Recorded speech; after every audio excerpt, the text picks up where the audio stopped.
Dani ini kerja kerasnya saya inilah apresiasi sekali, sangat itu luar biasa kerja kerasnya, apalagi dengan studi 5 tahun itu gitu.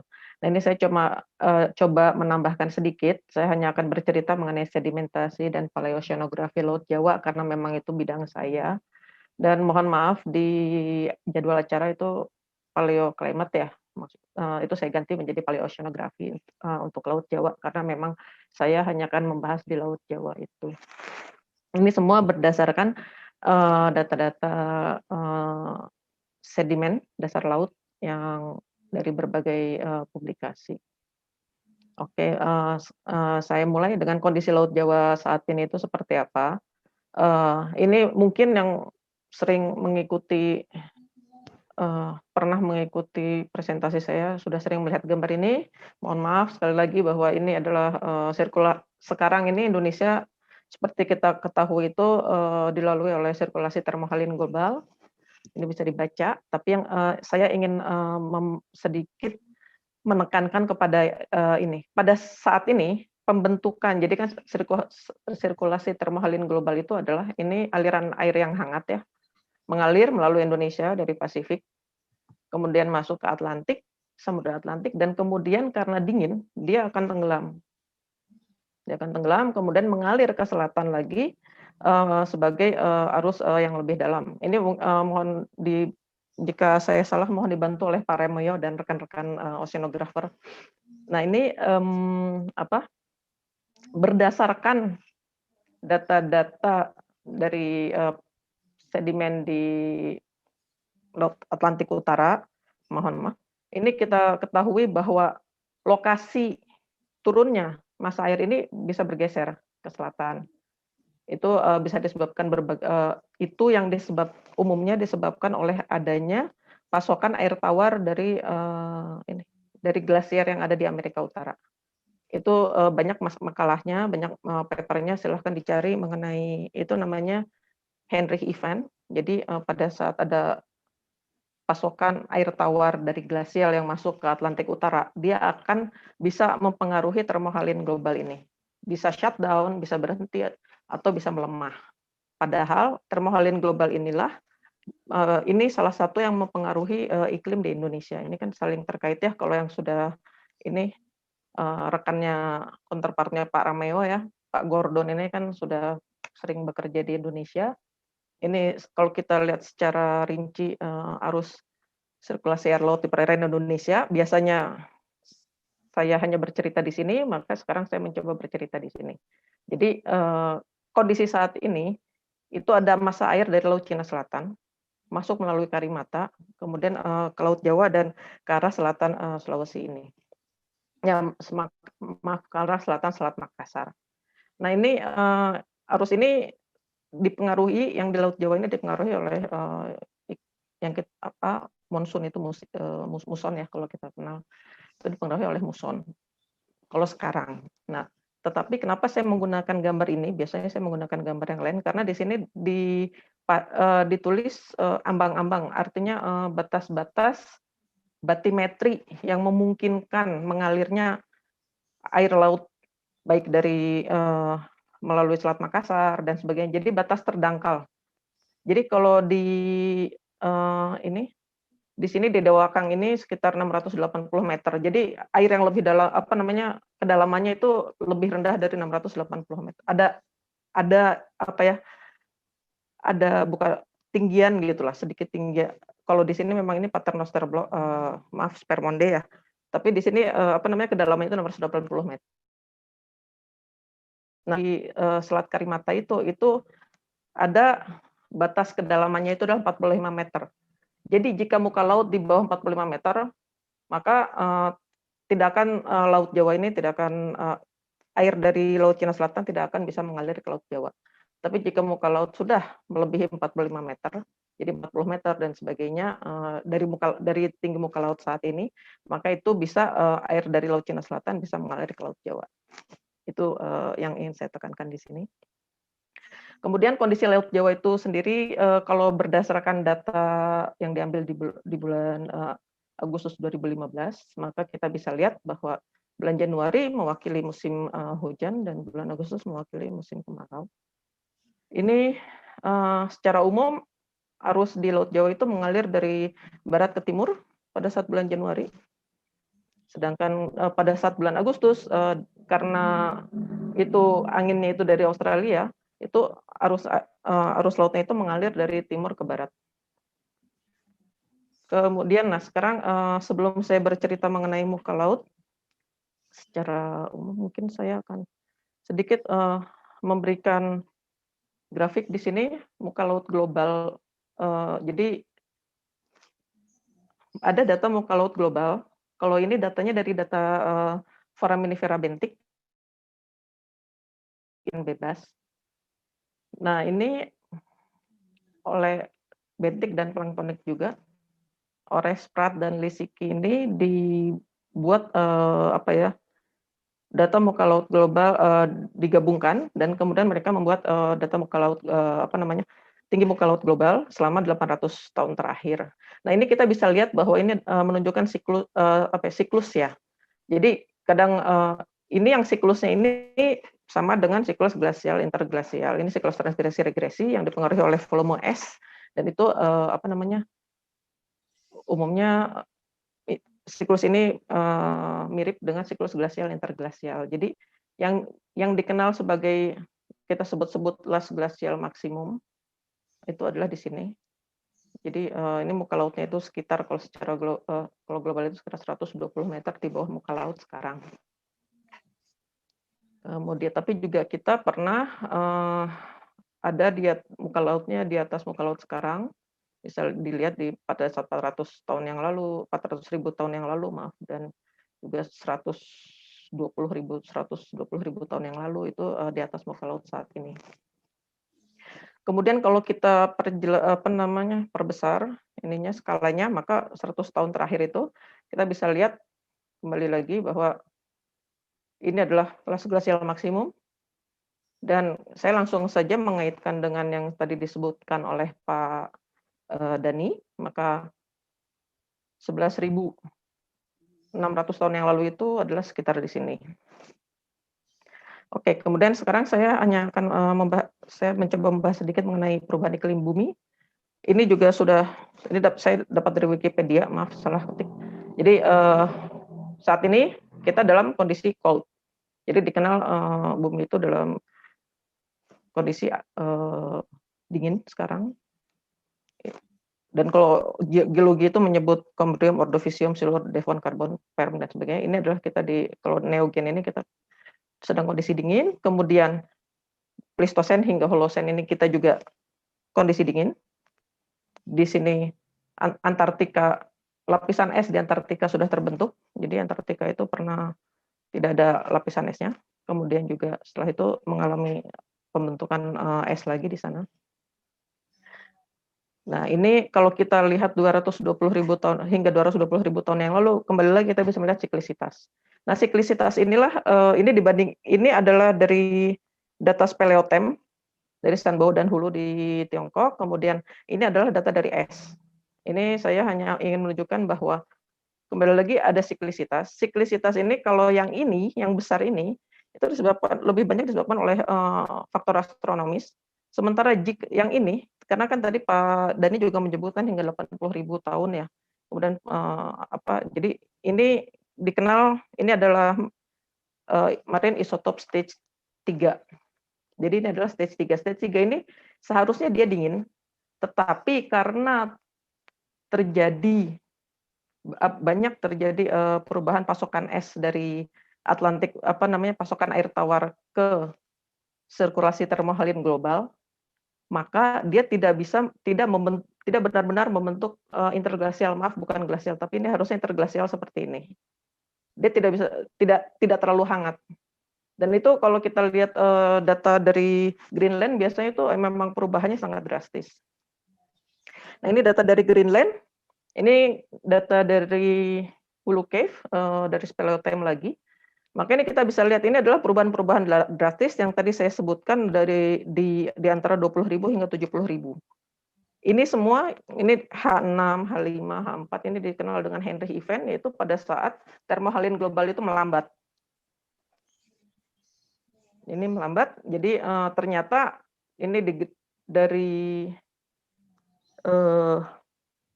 Greenland, kemudian di sini ini adalah dari hulu cave, maka ternyata dari kutub dan juga dari daratan Cina itu bisa dilihat bahwa pada saat terjadi pelemahan termohaline, ternyata monsun juga itu melemah, monsun Asia Timur. Padahal kan tadi kalau yang disebutkan Pak Dani bahwa menurut Plato curah hujan itu di Atlantis itu curah hujannya tinggi dan sebagainya. Nah, pada saat monsun melemah, curah hujan itu juga berkurang. Jadi relatif lebih kering gitu, lebih dingin dan kering. Itu saja yang ingin saya tekankan. Nah, kemudian sekarang karena ini terkait dengan posisi Atlantis itu sendiri, maka saya coba untuk membahas sedikit mengenai perubahan muka laut selama Holosen. Apa sih yang dimaksud dengan Holosen? Nah, Holosen itu di sini, ini skala waktu geologi panjang sekali. Holosen itu di sini, ini kecil sekali, ini di sini. Nah, ini sekitar 10, kalau menurut ini Geological Society of America, ini 10.000 tahun yang lalu itu adalah batas Holosen. Kemudian kalau kita lihat ini penelitian dari MAN 2019, jadi mereka melakukan kompilasi ya data-data muka laut relatif dari koral, kemudian juga dari sedimen dan sebagainya di sekitar Indonesia, itu menunjukkan bahwa kalau kita lihat grafiknya di sini, bahwa pada 11.500 BP itu adalah 11.000 BP itu adalah before present itu adalah dihitung mulai dari 1950. Itu berdasarkan tahun apa ya, konsensus tahun diterbitkannya makalah mengenai karbon 14. Biasanya kan kalau kita berbicara umur 50.000 tahun itu kita menggunakan pentarihan atau penentuan umur yang menggunakan karbon 14. Jadi jika rekan-rekan sekalian mendengar kata-kata ada tulisan KA BP, KA itu adalah 1000, BP itu adalah before present. Jadi itu sebelum 1950. Nah, jadi ini bisa dilihat bahwa 11.500 itu mungkin ini juga karena ini kurang apa namanya, kurang detail ya. Ini saya range-nya itu jadi sekitar muka lautnya itu sekitar 30 sampai 45 meter di bawah muka laut saat ini. Jadi jika begitu, maka memang sudah ada aliran air dari Laut Cina Selatan ke lokasi atau ke Laut Jawa. Jadi kalau istilah di kami itu di paleoceanografi itu kita sebutnya sudah terbuka, Laut Jawa sudah terbuka. Berarti sudah ada aliran dari Laut Cina Selatan ke Laut Jawa. Ini, mohon maaf ini. Nah, jadi ini data-datanya, tapi saya hanya ingin menggambarkan bahwa jika ini muka lautnya itu sudah lebih rendah dari, maaf, sudah lebih rendah ya dari 30 dari 45 meter, kan tadi 45 itu sekitar di sini nih. Nah, itu maka akan aliran dari Laut Cina Selatan, masa air dari Laut Cina Selatan bisa mengalir ke Laut Jawa. Nah, kemudian pada 2006 Satya Murti dan Fori sudah melakukan rekonstruksi. Jadi mereka melakukan rekonstruksi muka laut pada saat LJM yang tadi saya sebutkan Las Glacial Maximum itu. Maka ini setahu saya ini berdasarkan batimetri dan juga beberapa perhitungan. Maka ini bisa dilihat bahwa ini 21 LJM kalau menurut Satya Murti adalah 21.000 tahun yang lalu, maka ini posisinya di sini. Kemudian untuk waktu yang disebutkan tadi, maka bentuknya seperti ini. Jadi saya cuma hanya ingin menunjukkan bahwa Sunda Shelf 11.560 tahun yang lalu itu bentuknya tidak terlalu sebenarnya tidak terlalu besar juga, tidak sebesar pada saat 21.000 itu jelas. Tetapi kalau kita mengikuti tadi publikasinya MAN dan rekan-rekan 2019, maka seharusnya ada muka laut yang sudah mencapai 30, katakanlah 40 meter, sehingga seharusnya sudah ada aliran dari Laut Cina Selatan ke Laut Jawa, mungkin akan membentuk ya apa ya, mungkin seperti sungai atau apa gitu. Setempat. Oke, nah ini contohnya saja. Jadi kalau sedimen dari Laut Jawa seperti apa? Ini dari sekitar Bangka, jadi ada warna kemerahan ini karena sebenarnya terbentuknya di darat, kemudian mengalami apa namanya, muka laut naik sehingga akhirnya dia ditemukannya di laut. Kemudian ini yang kita temukan di lereng Kangean, kembali lagi saya hanya membatasi di sekitar Laut Jawa. Maka ini sedimennya bisa dilihat berbagai macam warna, ada coklat, ada kelabu dan sebagainya. Nah ini saya juga terpikir jika tadi juga dikatakan oleh Pak Dhani bahwa itu sudah tertutup terumbu. Apakah hanya terumbu? Tapi kan bisa juga sedimentasi. Kalau di geologi itu kan sedimentasi kan seperti kue lapis ya. Digambarkannya oleh saya dulu waktu masih mahasiswa itu kayak seperti kue lapis gitu. Padahal sebenarnya yang dimaksud adalah mengikuti bentuk batimetri awalnya itu sendiri gitu. Nah ini ada data dari Susanti 2000 dan rekan-rekan 2019 dari 2 titik di sini. Jadi mereka melakukan ada pengukuran laju sedimentasi dengan PB210, maka mereka menemukan bahwa bukan rata-rata, ini saya hanya nilai kasar yang saya temukan, yang saya lihat dari publikasi mereka itu adalah sekitar 1 cm per 10 tahun atau 10 cm per 100 tahun. Nah ini, jadi kalau begitu perkiraan kasar ketebalan sedimen yang menutupi dasar laut sejak 11.600 tahun yang lalu itu adalah sekitar 11,6 meter. Jadi ya mungkin saya tidak tahu misalnya kalau memang ada bangunan, apakah bangunannya sebesar apa? Apakah akan terlihat gitu? Kalau sudah tertutup sedimen 11,6 kan lumayan juga. Tapi ini kasar ya. Nah, kemudian ini saya hanya ini sedikit saja mengenai perbandingan kondisi arus ini sebenarnya juga terkait dengan lingkungan juga. Jadi perbandingan kondisi arus pada saat Holocene dan glasial ini penelitian oleh Gin Gale. Jadi mereka menggunakan torsi biogenik dan trigenus. Maka ini yang di atas ini, 2 di atas ini adalah Holocene atau sekarang, maksudnya yang dimaksud adalah sekarang. Kemudian ini pada saat glasial. Nah, ini yang sebelah kiri ini adalah pada saat musim kemarau dan sebelah kanan itu adalah pada saat musim hujan. Ini panah yang besar ini adalah angin. Kemudian ini adalah arus. Nah, kita bisa lihat bahwa ternyata pada saat glasial itu sebenarnya anginnya itu lebih besar kalau menurut mereka dibandingkan dengan pada saat sekarang. Kemudian ini pada saat musim kemarau. Jadi jika begitu, seandainya pun itu katakanlah 11.000 itu kita ambil gambar dari yang Satyamurti dan Foris, mungkin kekuatan anginnya juga ya relatif masih lebih besar. Berarti pertanyaannya kapal-kapal yang mencapai ke sana bagaimana gitu kan? Bagaimana cara kapal-kapal dari berbagai penjuru dunia itu mencapai Atlantis dengan kondisi iklim yang seperti itu. Kemudian pada saat musim hujan ini besar sekali juga anginnya dari utara ini. Jadi kembali lagi kita pikirkan karena kebanyakan itu bukan kebanyakan maksudnya, jika ada yang dari arah Asia dan sebagainya itu akan datang ke Atlantis ini, bagaimana cara para pelaut tersebut mengatasi hal tersebut gitu. Itu.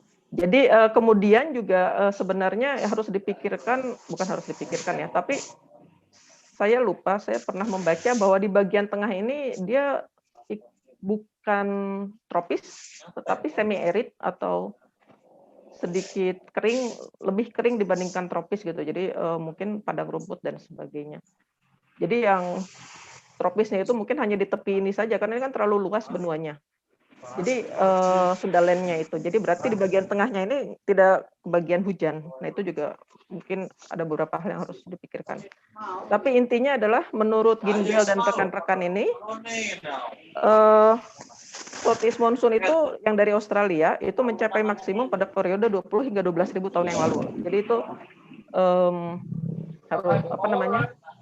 Itu sangat yang besar ini. Kemudian monsoon yang kita kenal saat ini itu diperkirakan mulai aktif sekitar 12.000 tahun yang lalu.